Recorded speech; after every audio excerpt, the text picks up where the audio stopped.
Pagbasa mula sa aklat ni Propeta Mikas. Ito ang sinasabi ng Panginoon, Bethlehem Ephrata, bagamat pinakamaliit ka sa mga angkan ni Huda, ay sa iyo magmumula ang isang maghahari sa Israel, ang pinagmulay buhat pa ng una, mula pa noong unang panahon. Kaya nga ang bayan ng Panginoon ay ibibigay niya sa kamay ng mga kaaway hanggang sa isilang ng babae ang sanggol na maghahari.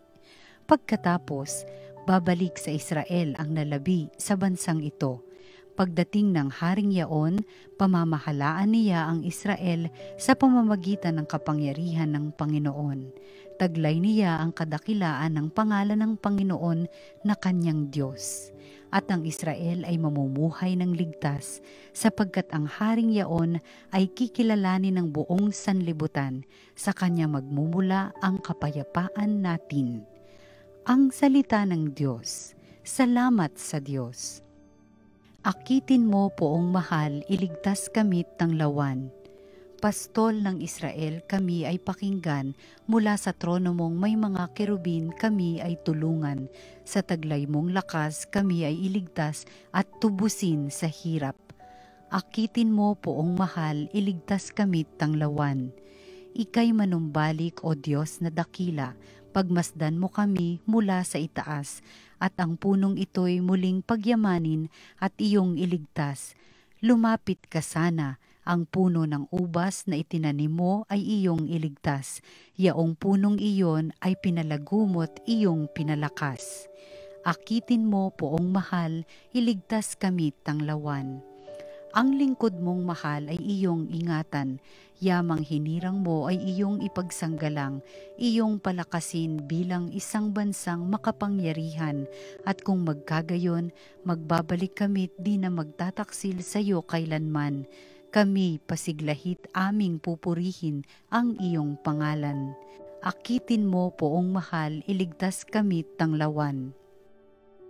Pagbasa mula sa sulat sa mga Hebreo. Noong si Kristo'y manaog sa sanlibutan, sinabi niya sa Diyos, ang mga hain at handog ng mga hayop ay hindi mo ibig, kaya't inihanda mo ang aking katawan upang maging hain.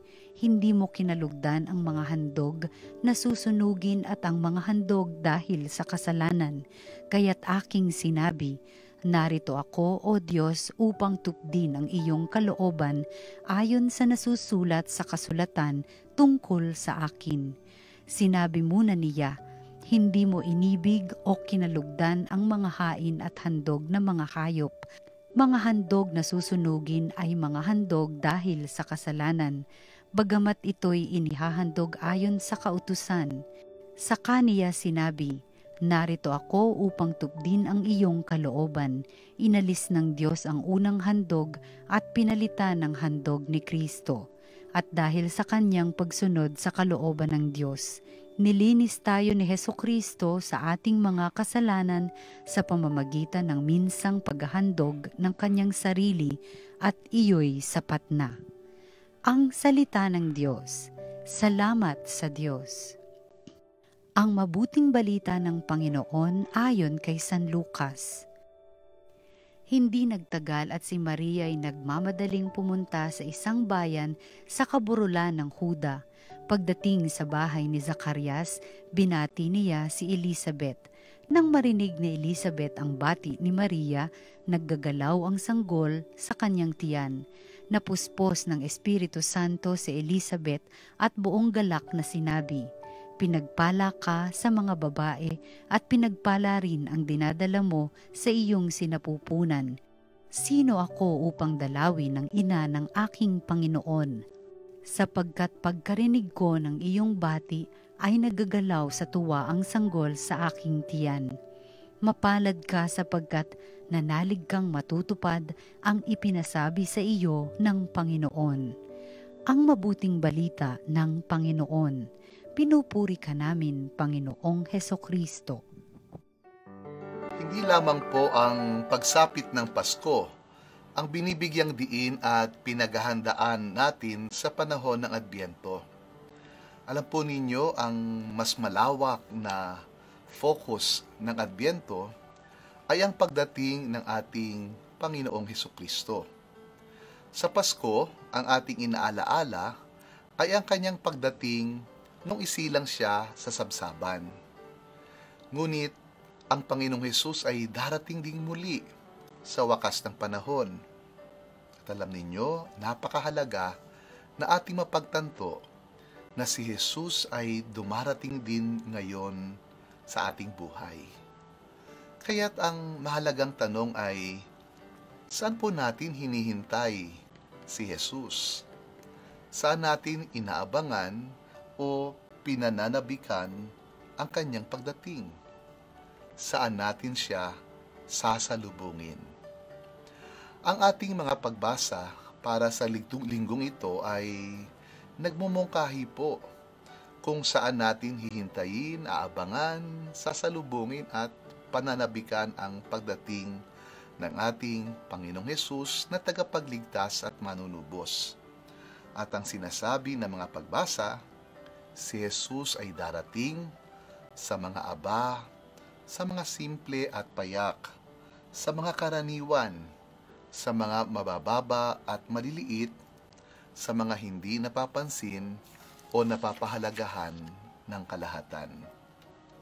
Sa atin pong unang pagbasa, mula po sa aklat ni Propeta Mikas, sinasabi na ang maghahari sa Israel ay magmumula hindi po sa pinakasikat at pinakamakapangyarihan na angka ni Huda, kundi po sa pinakamaliit na angka ni Huda, at yan ay ang Bethlehem Ephrata. Sa ating ebanghelyo naman na mula kay San Lucas, napakinggan natin na isang sanggol ang lumukso sa sinapupunan ng kanyang ina dahil sa presensya ng manunubos na sanggol pa rin lamang si Jesus sa sinapupunan ng kanyang ina na si Maria. Ang mga sanggol na ito ay wala pang lakas, walang kamuwang-muwang, at walang kakayahan, ngunit sila ang bida sa pagpapahayag na dumarating ang kaligtasan. Isang sanggol ang kinilala at ipinagdiwang bilang manunubos, at isang sanggol naman ang kumilala at nagdiwang sa pagdating na ito ng katubusan. Mga sanggol na mahina at wala pang lakas sa kanilang mga sarili.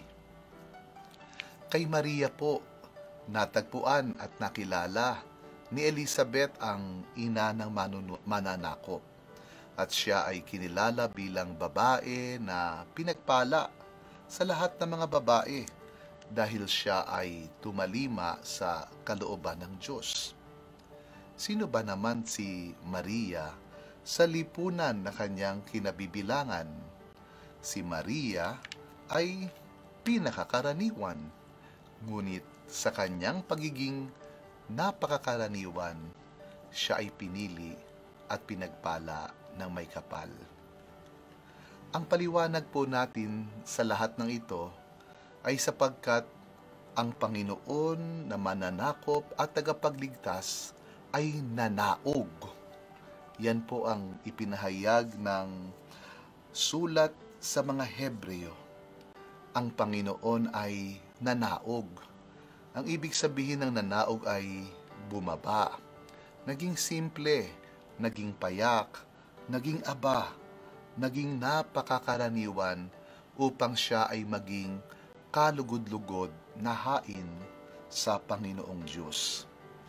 Kaya naman, dito natin maiintindihan na si Jesus ay dumarating sa atin sa pamagitan din ng mga simple at aba, mga karaniwan at kahit pa ang mga hinahamak ng ating lipunan.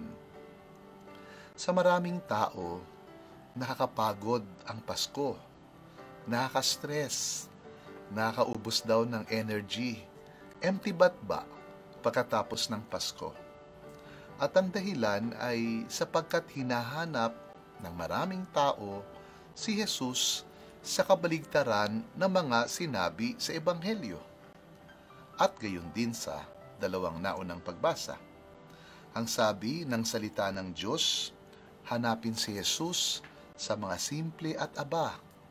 Matatagpuan si Jesus sa mga karaniwan at kahit sa mga hamak pa. Pero hinahanap at hinihintay siya ng ilan o ng marami. Saan?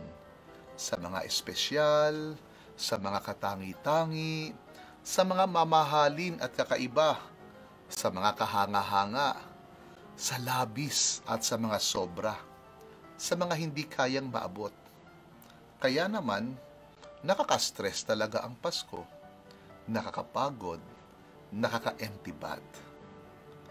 Mga kapatid, i-reformat po natin ang ating mga pananaw at pamantayan para sa Pasko at para sa Adbyento. Naging karaniwan, mababa, maliit, payak at aba si Jesus para maabot natin siya. Kaya dito natin siya hintayin, hanapin at abutin. Manalangin po tayo. Panginoon, sa iyong pagdating, makita ka nawa namin sa karaniwan, sa payak, sa ordinaryo at simple sa aming buhay. At dito matagpuan namin ang kaligayahan at kapayapaan na hatid mo sa bawat isa sa amin. Amen. At pagpalain po kayong lahat ng makapangyarihang Diyos, Ama at Anak at Espiritu Santo. Amen.